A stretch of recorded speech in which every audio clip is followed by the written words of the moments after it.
Puji Tuhan, shalom. Sekali lagi shalom. Puji Tuhan, haleluya. Kita bersyukur kepada Tuhan karena pimpinan kasih penyertaan Tuhan dalam kehidupan kita. Kita ada sampai pada saat ini bukan karena kekuatan dan kehebatan kita, namun semata-mata karena pertolongan, karena kasih-Nya yang sungguh ajaib dalam kehidupan kita. Kita siapkan setiap hari pikiran kita. Kita memfokuskan, kita mau datang memuji, kita mau datang meninggikan nama Tuhan kita yang agung. Karena Dia Allah yang layak untuk kita sembah, Dia Allah yang layak untuk kita agungkan. Haleluya, puji Tuhan, haleluya. Biar Tuhan Engkau berhembus di tempat ini. Kami melihat dengan setiap kuasa-Mu yang ajaib. Haleluya, haleluya, haleluya. Terima kasih Tuhan. Berhembuslah Roh Kudus di tempat ini. Berhembuslah Roh Kudus dengan kuasa-Mu. Pulihkanlah gereja-Mu di akhir zaman. Berhembuslah, berhembuslah. Sekali lagi kita naikkan pujian. Berhembuslah Roh Kudus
sukacita di dalam Engkau.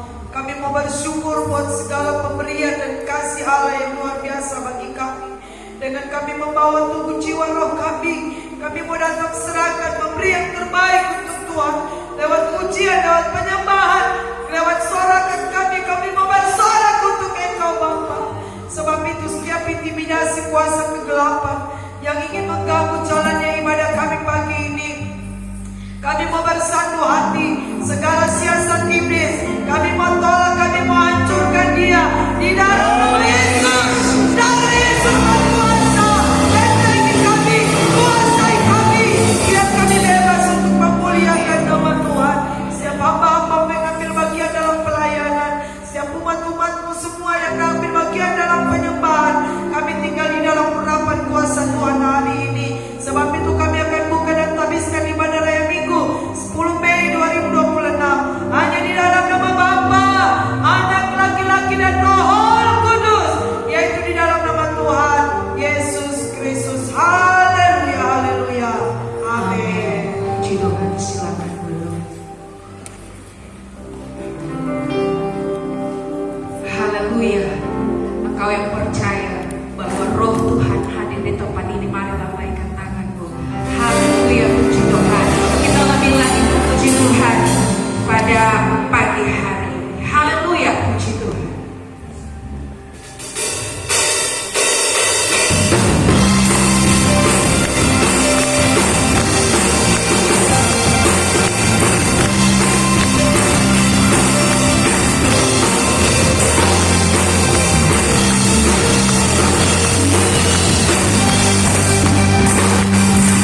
Haleluya, puji Tuhan.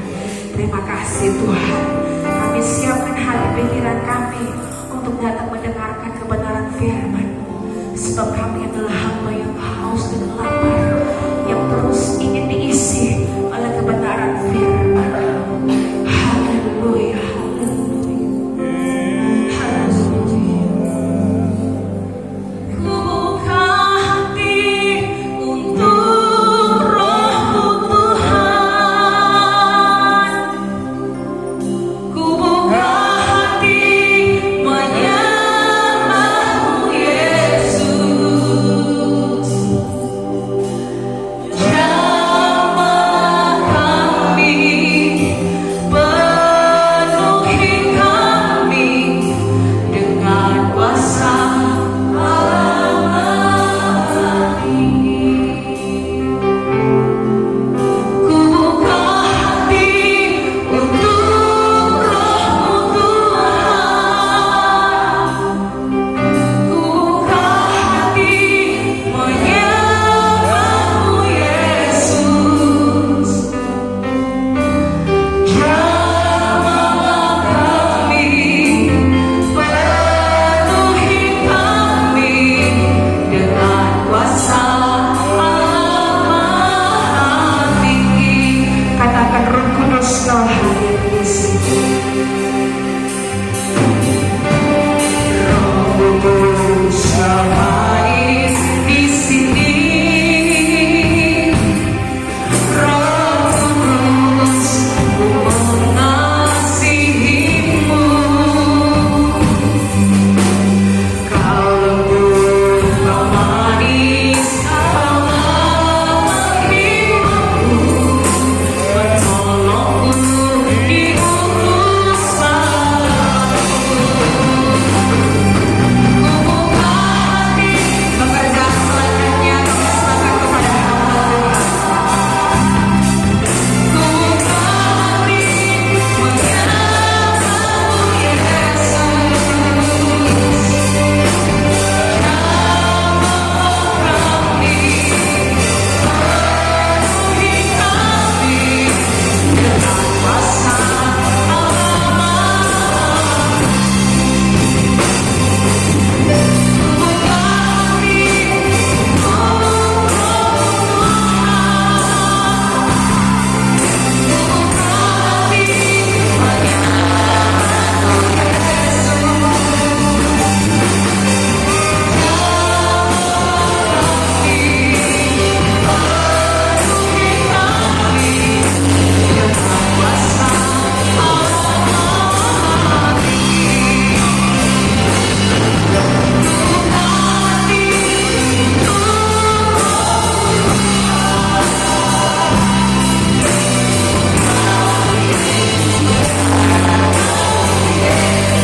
Haleluya Yesus.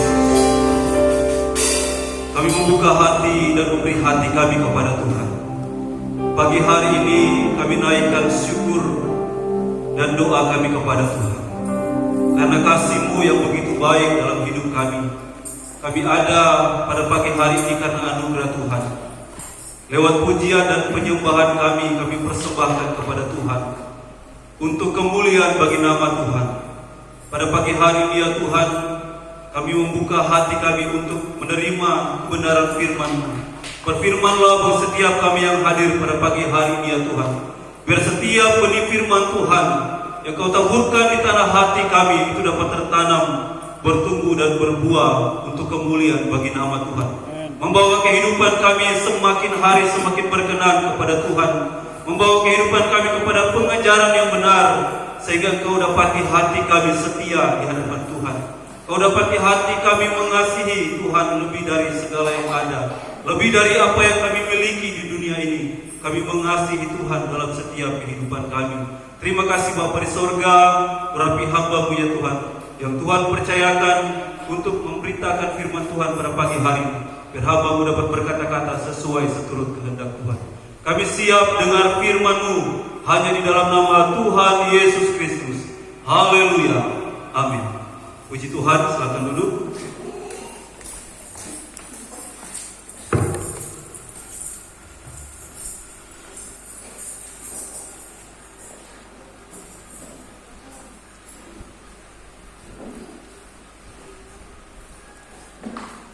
Puji Tuhan. Haleluya. Haleluya. Salam sejahtera bagi kita semua dalam kasih Tuhan kita Yesus Kristus. Pada pagi hari ini tentunya saya bersukacita kepada Tuhan dan bersyukur kalau pagi hari ini saya boleh kembali bersama-sama dengan Bapak dan Ibu Gembala serta seluruh sidang jemaat Tuhan yang ada, boleh beribadah bersama-sama pada hari ini. Puji Tuhan, tentunya saya bersyukur boleh kembali dipercayakan untuk melayani pada pagi hari ini, dan saya berterima kasih kepada Bapak dan Ibu Gembala yang memberikan saya kesempatan. Dan puji Tuhan, saya sudah menyelesaikan pendidikan saya di Sekolah Alkitab Tentena kurang lebih 9 bulan, dan boleh ditamatkan pada tanggal 7 kemarin, dan akan kembali diutus oleh sekolah untuk praktek di GPDI Ebenezer Kota Palu. Dan kemungkinan saya akan berangkat besok pagi atau sebentar malam. Dan tentunya saya bersyukur boleh lewati semuanya proses yang ada, bukan karena kuat dan hebat saya, tapi saya yakin dan percaya semua karena anugerah Tuhan, pertolongan Tuhan, sehingga saya boleh jalani setiap proses. Dan saya tahu bahwa ada tujuan Tuhan dalam kehidupan saya yang harus saya jalani untuk setia dalam melayani Tuhan. Dan puji Tuhan, pagi hari ini tentunya saya boleh bersyukur juga, bersukacita boleh kembali bersama-sama dengan jemaat Tuhan. Dan mari bersama-sama kita membuka Alkitab kita di dalam 1 Petrus pasal yang pertama. Kita akan membaca ayat yang ke-14 sampai ayat yang ke-16.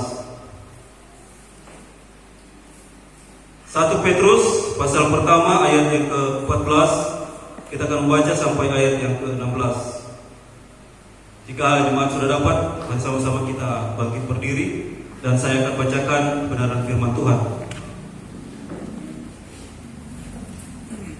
1 Petrus pasal yang pertama ayat yang ke-14. Hiduplah sebagai anak-anak yang taat dan jangan turuti hawa nafsu yang menguasai kamu pada waktu kebodohanmu, tetapi hendaklah kamu menjadi kudus di dalam seluruh hidupmu, sama seperti Dia yang kudus, yang telah memanggil kamu. Sebab ada tertulis, kuduslah kamu sebab aku kudus. Puji Tuhan, silakan duduk. Puji Tuhan, Bapak Ibu yang diberkati oleh Tuhan. Firman Tuhan yang telah kita baca, ini adalah surat dari Rasul Petrus. Rasul Petrus menulis surat ini dan menasihati kepada jemaat, kepada orang-orang pendatang yang tersebar di Pontius di Galatia. Jadi Petrus menulis surat ini kepada orang-orang Yahudi yang tersebar atau yang disebut dengan orang Yahudi diaspora. Dalam suratnya Petrus mengingatkan atau memberikan nasihat untuk mereka hidup dalam kekudusan dan dalam ketaatan. Firman Tuhan tentunya mencatat ada 5 peristiwa yang terjadi tentang Tuhan Yesus.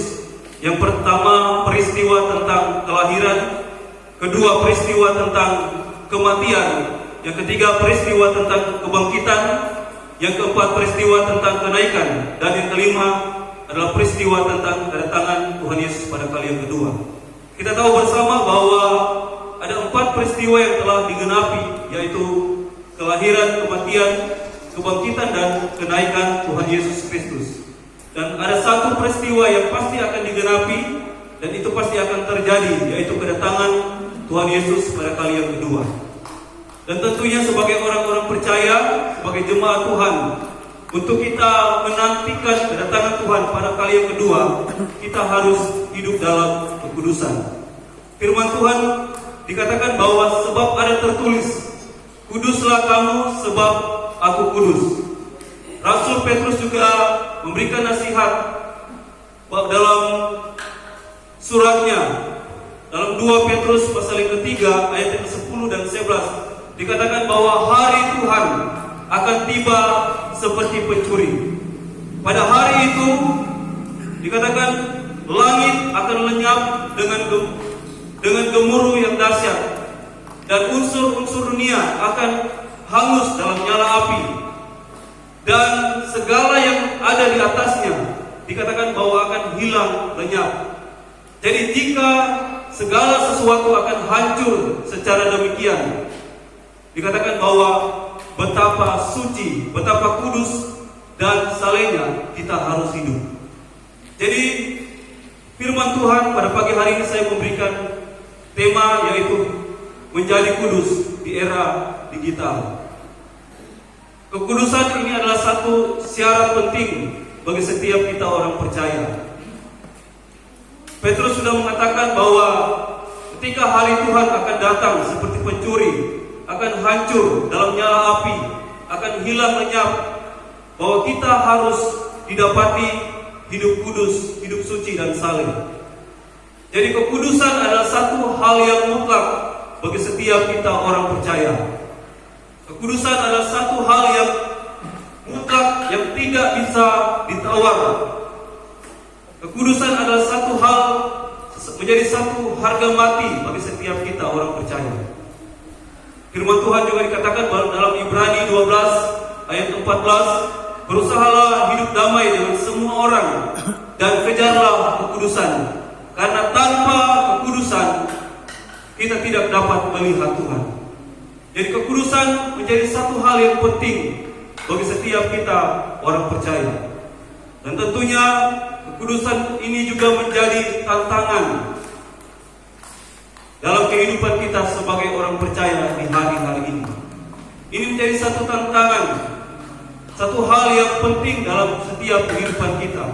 Karena firman Tuhan dengan jelas mengatakan bahwa tanpa kekudusan kita tidak dapat melihat Tuhan. Jadi kekudusan itu harus kita kejar. Kita harus berusaha untuk hidup dalam kekudusan. Firman Tuhan mengatakan bahwa kudus di sini artinya hidup yang terpisah dari dosa. Kudus di sini artinya hidup yang terpisah dari kejahatan, dari hal-hal duniawi. Kudus di sini artinya kita mengkhususkan hidup kita kepada Tuhan. Jadi ketika kita menjadi kudus, berarti kita harus hidup jauh daripada yang namanya kejahatan. Kita harus hidup jauh daripada namanya dosa. Kita harus hidup jauh yang daripada namanya hal-hal duniawi, penyembahan berhala.